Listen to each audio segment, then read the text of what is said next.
je trouve que c'est bienvenu dans la mesure où c'est vrai que ce soit l'information ou la communication, ces deux secteurs vivent une certaine série de crises. Il y a d'abord eu la crise de la presse papier qui a été provoquée par la crise en ligne, par la presse en ligne. Et plus personne, on a ça, l'information sur son téléphone, on ne va plus aller acheter un journal. Ça, c'est d'abord une première crise. Une deuxième crise, il y a une crise de confiance entre les émetteurs de l'information et les acteurs de l'information.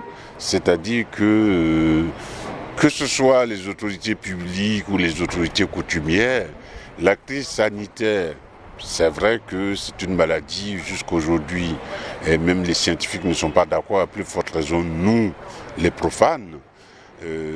Et il faut que le journaliste ait de l'humilité et se dire que les problèmes sanitaires sont des questions difficiles dans la mesure où si nous on raconte n'importe quoi, on peut induire les populations en erreur avec les catastrophes qu'on imagine. Plus la crise sécuritaire qui est venue, depuis 2016, le Burkina Faso est attaqué à l'instar de 5 pays du Sahel. Jusqu'aujourd'hui, on ne sait pas qui nous attaque et on ne sait pas ce que cet attaquant revendique. Jusqu'à présent, on n'en sait rien. Pire, ce sont des gens qui sont fondus dans la masse, on ne sait pas qui est qui. Et quand vous êtes dans un groupe, il est difficile pour vous de savoir qui est avec les prétendus djihadistes ou pas, vous ne pouvez pas le savoir. Et tout ça fait que communiquer là-dessus est très très difficile. Et se réunir pour discuter de ça, débattre de ça, échanger les expériences, ce n'est pas une bonne chose, ce n'est pas une mauvaise chose. Je trouve que c'est une très très bonne idée. Et je trouve même qu'on a trop tardé à le faire, dans la mesure où la population est demandeuse d'informations. Et c'est avec l'information que le citoyen se fait une opinion sur quelque chose et se fixe une règle de conduite. Alors, si nous-mêmes, nous avons des soucis pour collecter cette information, la traiter et la diffuser, la mettre à la disposition de ceux-là même qui sont en attente d'informations de notre part, c'est une difficulté. Et je trouve que c'est très très bienvenu comme thème.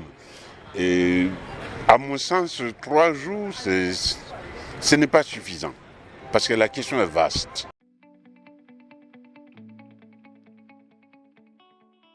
D'abord vérifier ce qu'on appelle dans notre jargon recouper l'information et essayer d'expliquer au plus près possible de la population et si possible dans sa langue qu'elle comprend. Parce qu'il faut savoir que le taux d'analphabétisme dans notre pays est aussi une barrière dans la mesure où la presse travaille en français. Alors que la population, on n'est pas beaucoup à savoir lire et écrire en français. Et ceux qui écoutent, ce n'est pas ceux qui comprennent tout. Il y a eu un exemple récent. Une télé française a parlé de ce qui s'est passé à Kaya en parlant de climat d'animosité.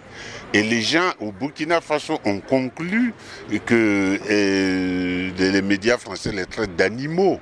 Vous imaginez? Donc on est obligé de faire attention et il faut qu'on soit au plus près possible de la population, leur expliquer les enjeux dans leur langue, dans ce qu'ils comprennent, dans la langue du terroir, si c'est possible, en tenant compte des particularités culturelles de chaque milieu.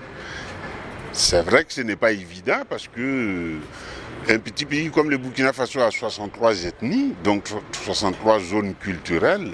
Quand on est un média avec peu de moyens, et ce que je demande n'est pas du tout facile, mais c'est un effort qu'on doit s'imposer.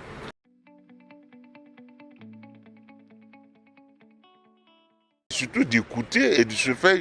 Parce que je dis toujours aux jeunes, ce n'est pas parce que j'ai les cheveux blancs que je connais tout. Non. Et c'est pas parce que c'est pas tous les vieux qui sont sages. Ce n'est pas vrai. Et il faut apprendre à réfléchir par vous-même. Recueillir les informations, ça c'est vrai. Collecter les informations, ça c'est vrai. Mais Dieu nous a donné un cerveau, bon sang, faites le marché, utilisez-le.